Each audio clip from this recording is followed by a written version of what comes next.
And don't let a business get away with it just because it's a small amount of money and just because you can't hire a lawyer.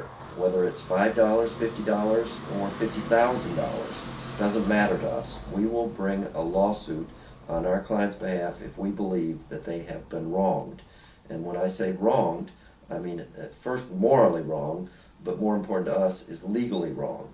And where the predatory business has crossed that legal line, then we will go to bat for them. We don't charge our clients anything. The only way they ever pay us is if we recover on their behalf. Usually that's through a settlement. Most of our cases settle, but some of them go to trial. And if we go to trial, the only way we get paid is if the judge awards us attorney's fees and costs under one of the statutes that we're suing under. So that's what we do for consumers. Give me some case histories where you have won for consumers. Sure. We brought, I think, 13 lawsuits, separate lawsuits, against Kirby Vacuum Cleaner, a dealer here in Madison, who's no longer in the state of Wisconsin, and I take great pride in being one of the driving forces in keeping him this dealer out of Wisconsin. But one good example, one of their salesmen sold a Kirby vacuum cleaner, and it's sitting in that closet right back there, to Grandma. I'll call her Grandma. She was 82 years old, literally weighed 98 pounds, and could not lift the Kirby vacuum cleaner. But the salesman came and said he violated all kinds of the door-to-door solicitation laws. Told her that he needed one more sale to get a scholarship to college, one more sale to get a trip to the Bahamas, the same old slick sales routine. And Grandma was a very nice woman and bought all of it. And so she gave the young man $500, and she bought the vacuum cleaner for $1,600. He demonstrated it, wouldn't let her even lift the vacuum cleaner. The next day, she realizes, I can't even lift this vacuum cleaner, much less use it. So she calls up Kirby, asks for her money back, and they say no. Well, about 2 months later, the daughter of Grandma calls me and tells me the situation, and we go to bat for her. We ended up collecting over $23,000 on Grandma's behalf for that one vacuum cleaner.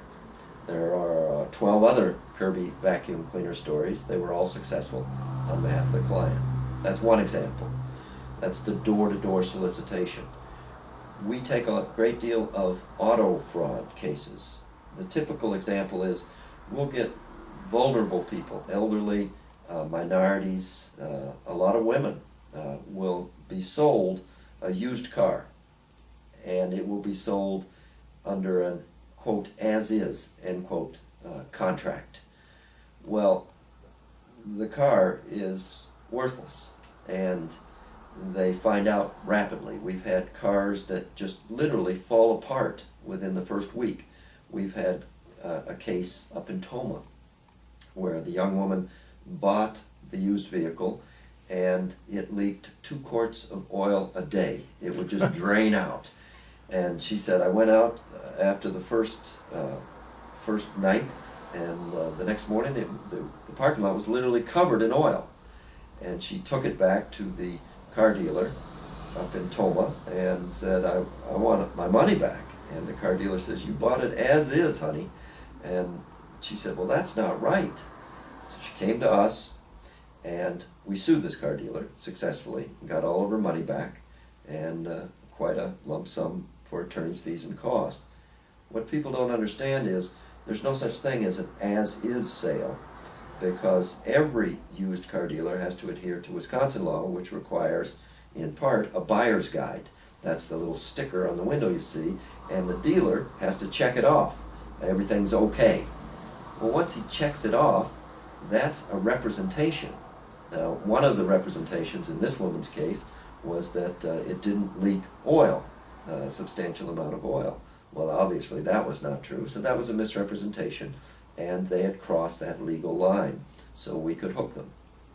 Other cases we bring, besides the auto fraud, and we do a great many of those, are unfair debt collection practices case.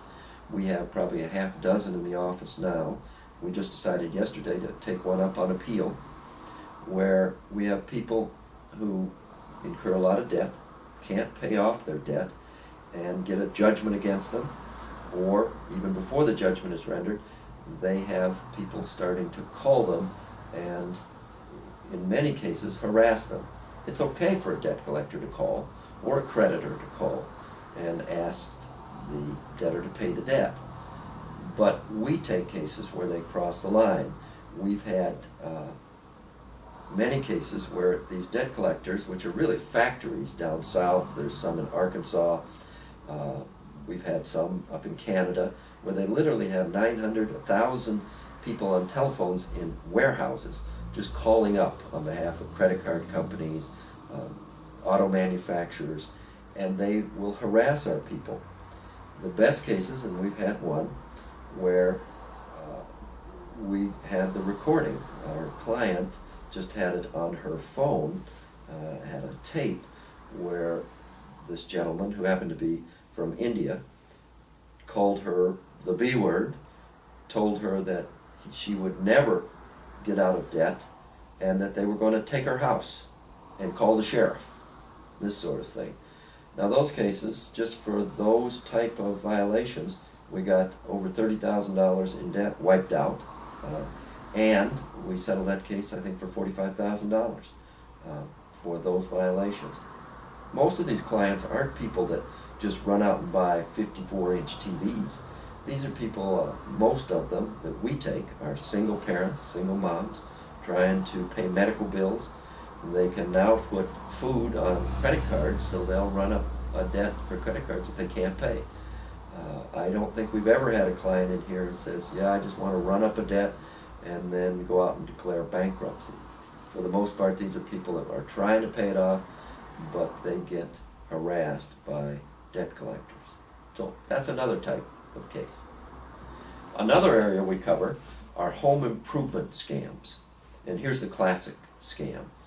There's a law that requires any contractor who does home improvement to adhere to what's called Wisconsin Administrative Code. I'm sure you're well aware of it, Mr. Loyd. Chapter 110. Well, under that code, the contractor has to adhere to the law. Most contractors do, but we get the case, and this is the most common case, where we'll have an elderly person, and that's most of my cases. The elderly person will call up one or two people that have been recommended, and they'll get 1, 2, maybe 3 bids. Well, the low bid will get the contract, and it's called a home improvement contract. What happens is they'll go through the construction phase, or rebuilding a room, or remodeling, or putting in a new driveway, whatever.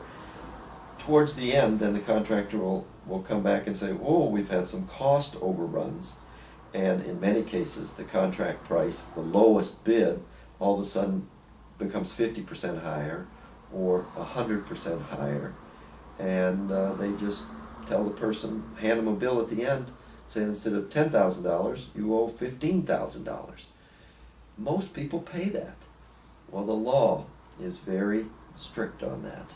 They cannot do that because obviously the reason they bid low in the first place was to get the business, and for whatever reasons, whether it's dishonesty or ineptitude, and they just didn't bid it correctly, the contractor's trying to make up for what they should have bid in the first place and make up for any lost profits that they think they're entitled to.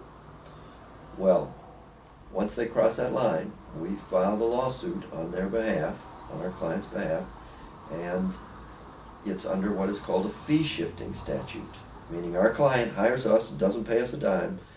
We sue the contractor. Usually they've clearly violated the statute or the administrative code.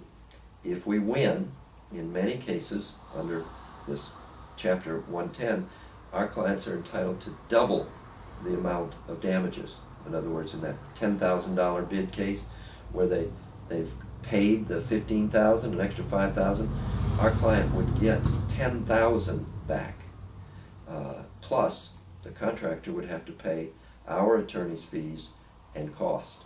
So it's kind of a dicey deal for a contractor to violate that law. So those are other